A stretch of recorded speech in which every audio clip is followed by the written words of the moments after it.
తెలంగాణ చరిత్రలోనే ఒక పెద్ద భూకుంభకోణ స్కామ్ కి తెరలేపాడు మన ముఖ్యమంత్రి రేవంత్ రెడ్డి. ఈ స్కామ్ లో 1 కాదు 2 కాదు 9,292 ఎకరాల భూమిని కొల్లగొట్టే విధంగా ఆయన దృష్టి పెట్టాడు.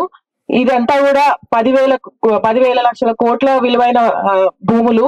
ఇవన్నీ కూడా మన ప్రజలకు సంబంధించింది. అంతకుముందు మన ప్రభుత్వం ఇది ఇండస్ట్రీస్ నడిపించుకోవడానికని ఇచ్చిన భూములని ఇప్పుడు అవన్నీ కొల్లగొట్టి ఆ డబ్బులన్నీ కూడా తీసుకోవాలని చూస్తున్నాడు. ఇది జిహెచ్ఎంసీలో అంటే ఓఆర్ఆర్ లోపు మొత్తం 22 ప్లేసెస్ లో ఈ భూములను అన్ని కూడా ఆక్రమించాలని చూస్తున్నాడు. ఈ భూములు జిహెచ్ఎంసీలో మాకు గ్రేవ్ యార్డ్స్ కి కానీ ప్లే గ్రౌండ్స్ కోసం అని చెప్పి మేము ఎప్పుడు అడిగినా గానీ ఎక్కడ కూడా స్థలాలు లేవని చెప్తున్నారు. మరి ఇప్పుడున్న ఈ స్థలాలని వాటికి ఎందుకు ఇవ్వట్లేదు? అవన్నీ కూడా మాకు ఇస్తే ప్రజలకు అందరికి కూడా ఉపయోగపడుతుంది.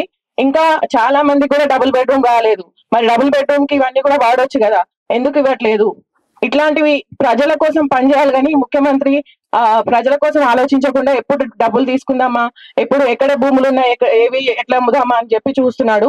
ఇవన్నీ కూడా మేము బీఆర్ఎస్ పార్టీ తరఫున వ్యతిరేకిస్తున్నాము. దానికోసమని ఇవాళ నిరసన చేస్తున్నాము. మేము ఖచ్చితంగా ప్రజల వైపు ఉండి పోరాడతాం. Thank you.